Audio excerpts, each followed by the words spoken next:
Good morning, cryptomaniacs. The voice of the blockchain here, Satoshi's big cousin, cryptography's finest, Champagne Crypto. Thanks for tuning in. Shout out to Dolphin134 there in the population of the chat box. Shout out to all the cryptomaniac soldiers deep in the foxholes of the blockchain battlefield trenches, warming up this preheating this crypto oven, warming it up to 450 and beyond. This is a Bitcoin morning crypto price rally. I see a little weight gain this morning.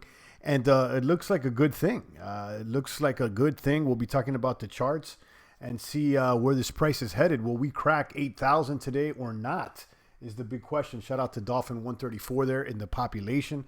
Let's let a few more boomers tune into this broadcast. Make sure you're touching the buttons, the like, the subscribe, the post notification. I'm not sure how much that helps, but it still looks good. You know, it looks good. So kaboom to that. Shout out to Lucian. I see you.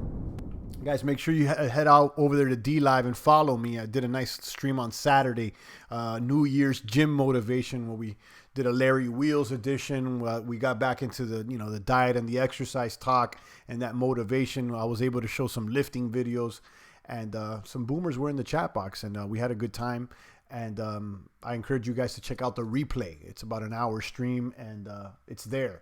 So go ahead and do that. Today, we're back on the crypto walk. We're back crypt walking.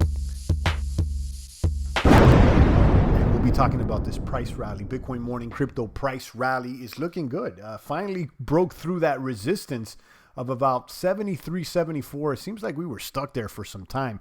We dipped under 7, then we bounced back, and we were stuck there at 73, 74. But now that we're cracking through 75, there is a possibility that this price rally could be on the trajectory towards 8,000.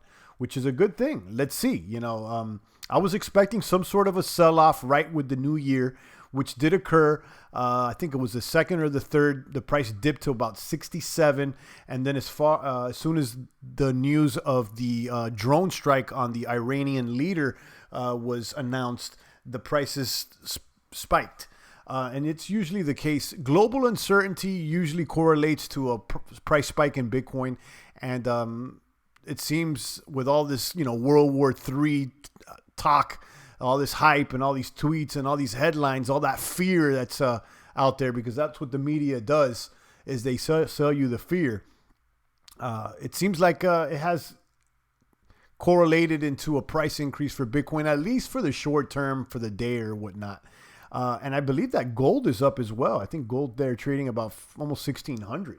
So drop a comment here in the population. Let's go ahead and share our screen. I turned off the coins. I'll share the screen. You can see the one-day chart looking strong. There was some dippage there just a few hours ago. But since then, we've been on a price rally. So about half a day ago, we went down to about 73, and then boom, we're back up. Let's look at the 3-month chart. So, for the 3-month chart, we've basically, with the exception of, ending of October, we've been downhill, and then we caught ourselves and we've been trading sideways. And we're basically in this pocket here, around 7,000. Luckily, we're a little bit above. If we can crack through this resistance about 76, maybe more like 78, then we may be seeing the $8,000 price sooner than later, but it's still too early to call. Let's check out today's math. We'll review some Bitcoin technicals and check out the headlines. Make sure you're dropping comments here in the population. I want to make sure that you guys read me loud and clear. Let me hit refresh here on the coin market cap. You can see the market cap at $203 billion today with a Bitcoin dominance of 67.7, which I see has decreased from about 68%. It seems like there's some more diversification into the altcoins. Which altcoin will remain? Which altcoin is going to do well? I have no idea. And we've identified that it's only less than a handful of alternative coins have outperformed Bitcoin. And because of that, my strategy is just to hold on to the bits. You got other coins like even Ether is outperforming Bitcoin today, but the past couple of years it hasn't. Bitcoin there at 7,600. That's nice. Ether at 142. I would like to see this above 150. And how about Ripple, the coin that I always trash, that I call a glorified database, and the Trojan horse of crypto is up 9% today. So it's back at 21 cents. And, Ripple's a fake crypto, but I'm starting to realize that the majority of these coins are also surveillance coins, and many of them, including Bitcoin, are not fungible, which leads me to the conclusion that the only true boomer of a crypto, or the only true crypto walker here is Monero. And I'm going to keep saying that because everybody's hooting and hollering about decentralization, this, that, and the third. It doesn't matter how decentralized the chain is. Satoshi hasn't even moved his coins. So, whatever. Litecoin there at $44, EOS at $280, Binance at $14.67, Satoshi Vision. This one's another weirdo coin, $116. Monero moving back up the rankings. How about it? It seems like it was at number 16 the other day. Now it's at number 10. Nice even number, not even, odd number, $55.55. Again, the only true crypto left, or maybe it was the only true crypto to begin with. Lucian says, Champ, what do you think about Bitcoin Cash? I started to like their progress for adoption and to be used as a money instead of a store of value. I like it. I think, it's the fact that it has that name brand, that Bitcoin name brand, I think it's here to stay. It's certainly looking stronger than Litecoin. For a while, it looks like Bitcoin Cash and Litecoin were battling it out for, that position to be used as money instead of a store as value. But my argument here, and I'm not against Bitcoin Cash, and I still have a little Litecoin, but my argument here is, how is it better than Monero? That's going to be my argument for like every coin. Like, how's it better than Monero? How's it better? That's what I'm going to keep saying. And when people start talking about decentralization, centralization, all that, how's it better than Monero? Because most of these crypto influencers and Bitcoin maximalists, they still, front like, BTC is the top coin. But come on, guys, once you start lifting the veil, you start to see that it may have been Funny Bunny from the beginning. Back to number 10, Monero at $55, Stellar at 4 cents, Tron at 1 cent. Tron there, teaming up with DLive. I'm liking DLive, guys. DLive centralized. Okay, we know that. And if you're creating content on DLive and you want to cash out those lemons, you got to show KYC. You got to send them your ID. So, it might as well be just centralized database. And that's fine. I know what I'm dealing with. And we know that. We're not over there because of the cryptos. We're over there because so far we're not being censored. And it seems to work better than YouTube for the live stream chat. So we'll be continuing to live stream over there almost daily. So make sure you follow us and catch the replays. We did a good live stream on Saturday. Cardano at 3 cents, Tezos at 133, Leo at 87, and Cosmos at 413. How about Chainlink moving down the rankings at $1.90? This seems like the trajectory for a lot of these coins. They move up rankings, and once they get around, that number 10 spot, then they start falling. So it's interesting to see that happen to Tezos. I think just a week ago, Tezos was at number 10, and then it starts losing weight. And that happens to a lot of coins. The only one that keeps coming back here is Monero. But got gremlins to deal with. Shout out to CryptoZilla. Dolphin 134 finally grabbed a few Zcash last week just because. Yeah, and you actually remind me of some comments made there by Coinbase saying that, this year privacy coins should be more popular. A lot of people in the Monero community thought that they were hinting at maybe listing Monero, but what I think is that they're hinting at listing Zcash, or if they haven't already, they have Zcash. I think that I think Zcash is going to be pushed by them too. So, Monero is not the only privacy coin, but Zcash may be less private and more attractive to regulators. Maybe, I don't know. I don't know if that's true or not, but something to consider. Okay. Let's go ahead and check out the technicals over here with Bitcoin and see how strong the technicals are looking. I'm not so much of a technical maniac, but it's nice to check these out here on TradingView every once in a while and see what they're saying. Technicals are reading buy today for a 1 day. Everything's reading buy. So it looks like, we may increase in price for the short term 24-hour period. It looks like most of those technical indicators are either neutral or reading buy. Let's look out for a 1 week projection. This is for the 1 day. And for the 1 week, it's still bearish. You could see it's not as strong. Most of the technicals are reading sell for the 1 week. So expect, maybe a price run up, but the information here is not strong enough to take us past the week as far as the technicals are concerned. So do I believe this or not? I don't know. I would say that, maybe this is right because we don't have enough information right now. We don't. Just because of this little tweets with Iran or these little, headlines on the drama with the global uncertainty, it's only for the short term right now. We don't know if that's going to carry on and how strong it's going to carry on. 75.37 now on the price of Bitcoin. I'm getting, not this time it's not ads. Hopefully you've been downloading the Brave browser. I say this on all my broadcasts because I use the Brave browser all the time. I'm using it right now. It blocks ads. It allows you to earn crypto coins for clicking on ads that you choose to. So download it now. It's on my about page. I'm going to have to put it on my description more often. I invite you once again to go to D Live. Right now, streamer's offline, but I'm about to go online very soon. We dropped some dank memes, some spicy memes out there, and memes that YouTube would never allow. I encourage you to go over here to the replay tab and click on New Year Gym Motivation Larry Wheels edition. We did like an hour broadcast and we showed some videos that motivated us. As I nursed this shoulder surgery that I had just a couple weeks ago, I had 7 anchors. Oh, I'm not showing you my display. There it is.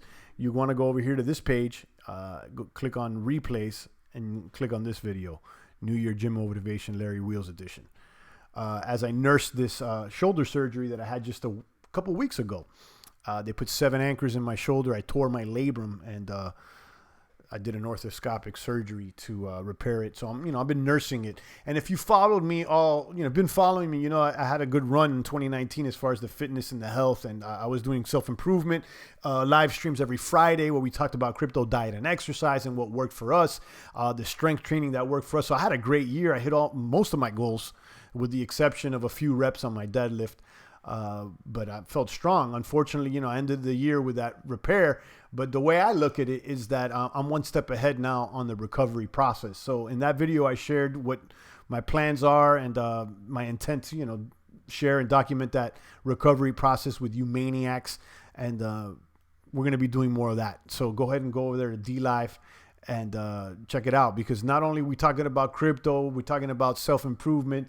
I do the things that make you go stream, where I've shared thought-provoking videos. I shared one video that really had me thinking about the manipulation of time, how the ancients would work on a 13-month calendar with the 13 lunar cycles, the 28 days. 13 times 28 is 364, plus that one extra day is 365. But apparently the Romans, they screwed everything up. Julius and Augustus, they started finagling and messing with the calendar and manipulating time. The whole world is programmed under this time. So, go over there and tune into the champ. We're talking about things that you guys need to tune into, because if you're worrying about the Bitcoin price every single day and that's the only thing that you're tuning into, then you need more. You need to tune into more.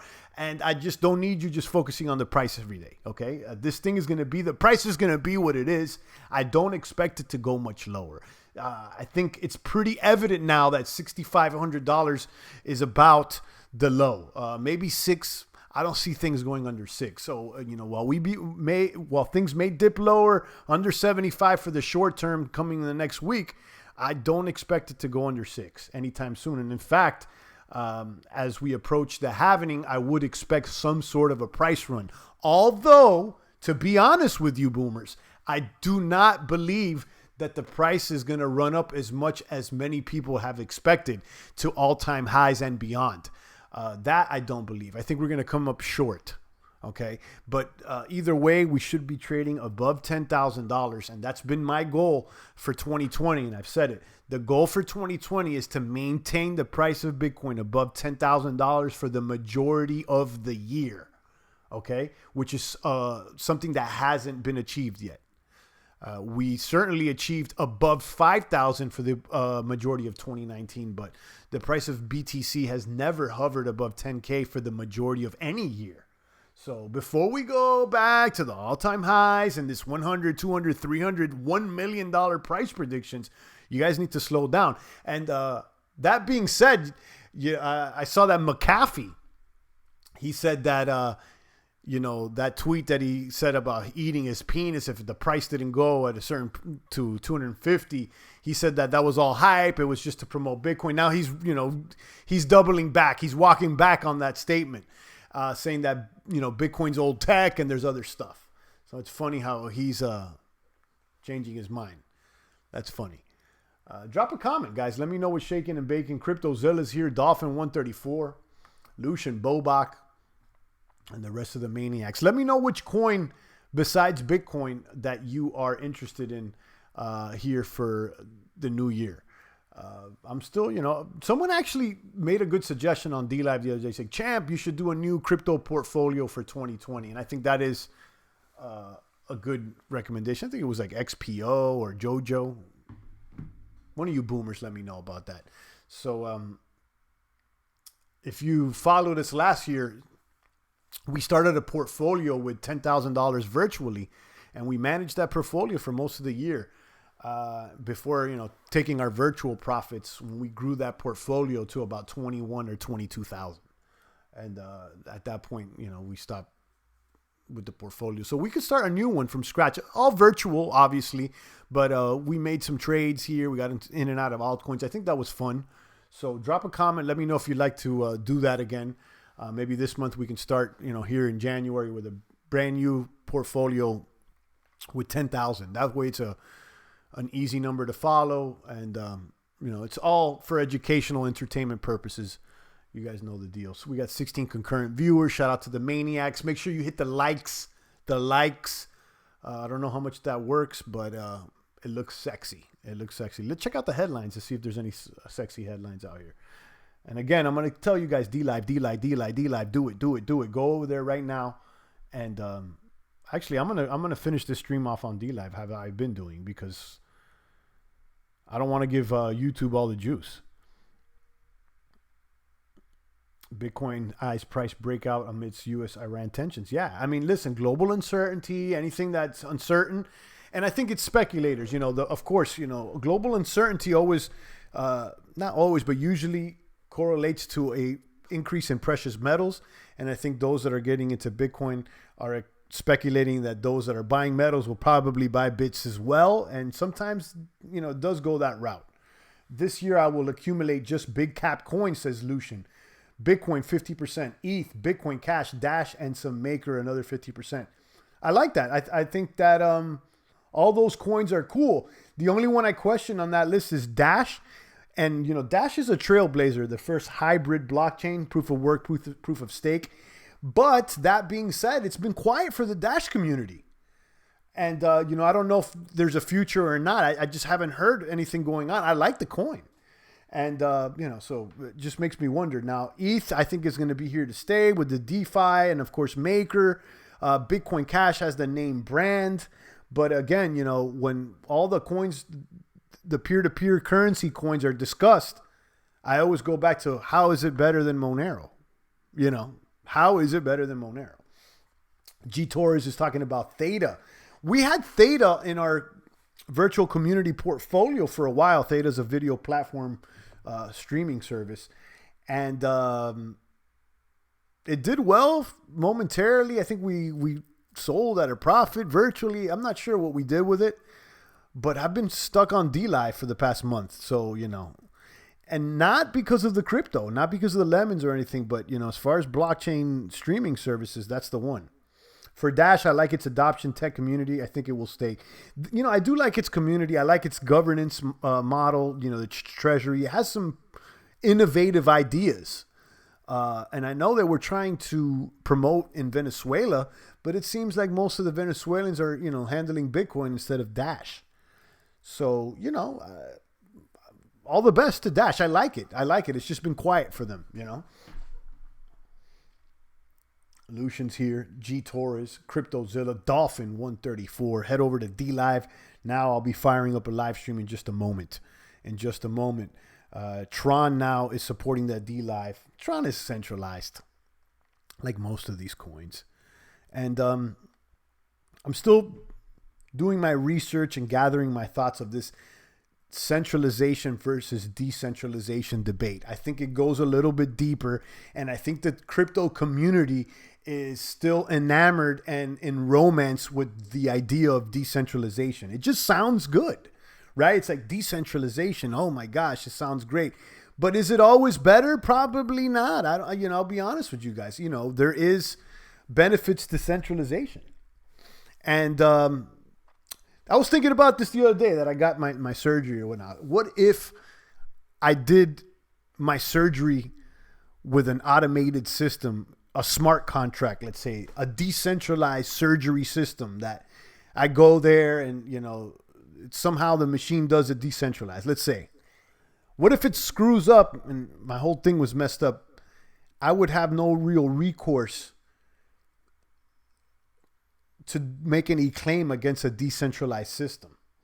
So what I'm seeing here is that decentralization limits liability to those, to almost everybody. Especially those that created the chain and are the first block producers. So, that's something to consider, So, a thought that I had was that, what if the deep state and the alphabet agencies and those that created the myth of Satoshi, because Satoshi is Santa Claus. Okay. And I don't want any guys, you guys got to grow up out there. All right. Satoshi Santa Claus. Okay. So knowing that and knowing that he's Santa Claus and, all that, now I'm losing my thought, but where am I going with this? Knowing all that, knowing that he's Santa Claus, and depending on Bitcoin to be that coin that changes everything, I think is naive. So, that being said, you got to know what you're dealing with. You got to know what the real cryptos are and proceed that way. And I know I had a bigger thought, but I got kind of sidelined out there. For Dash, I like its adoption. We read that. G Torres, CryptoZilla, Dolphin 134, and the rest of the compumpers. Had a good thought, though.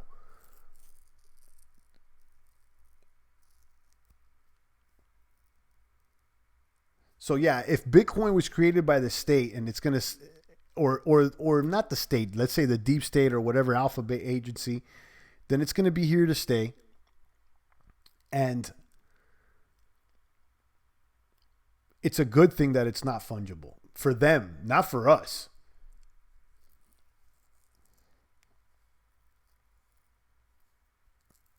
And furthermore, talking about centralization or decentralization, even though, let's say, Bitcoin is decentralized as far as its mining, when the coins were first produced, there was only a few people producing those coins, right? Like a centralized group of people were mining those coins at the beginning. And in fact, Satoshi, all the coins that he mined are still locked up where they are. And there's probably other accounts associated with those entities holding coins that we don't even know. So as far as decentralization of the mining is all cool, but there's some centralization as far as who's holding the baggage, and again, that's what I'm trying to say here. It could be decentralized on the mining, but if the majority of the coins were already produced and who's holding them are a few amount of people, then what good is that centralization? And another thought experiment here is, what if Satoshi moved his coins? All this decentralization is all cute, but what if tomorrow we woke up and the wallet actually, was opened and moved? How would that impact price? And it would, believe me. And that would cause something. I don't know if it would be good or bad, but definitely it would impact price. And having one fictitious entity, one anonymous or pseudonymous entity have so much potential power over the price is weird to me. But no one talks about that because, they still think he's Santa Claus. And again, guys, I love the bits and I fell for it too, as far as, being a tool that was going to be liberating. But if it's not fungible, it's a surveillance coin, bottom line. And, all that being said, I don't want to FUD it out because it's here to stay. There should be no FUD because, actually, and it should be the opposite of FUD. If it was designed to stay, then what, you should expect the price to stay where it's at or maybe go up.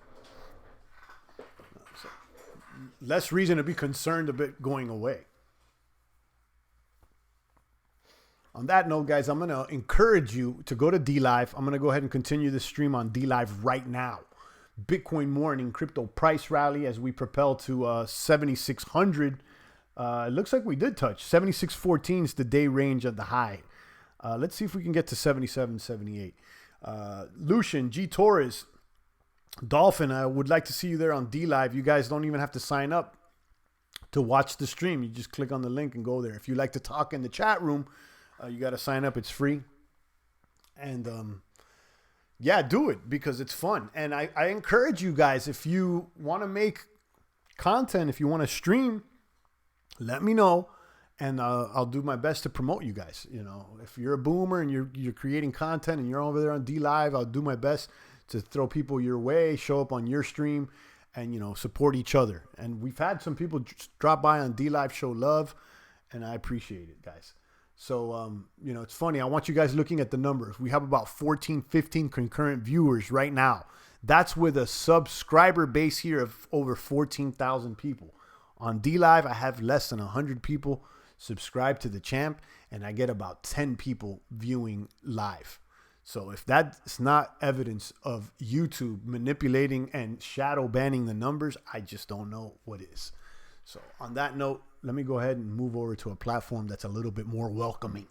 Shout out to the boomers, Lucian, G Torres, CryptoZilla, Dolphin134, and all the rest of the maniacs. Head over to dlive.tv/champagne-crypto to follow the ending of this broadcast. I'll see you guys in just a moment. It's the voice of the blockchain, Satoshi's big cousin, cryptography's finest, Champagne. Thanks for tuning in.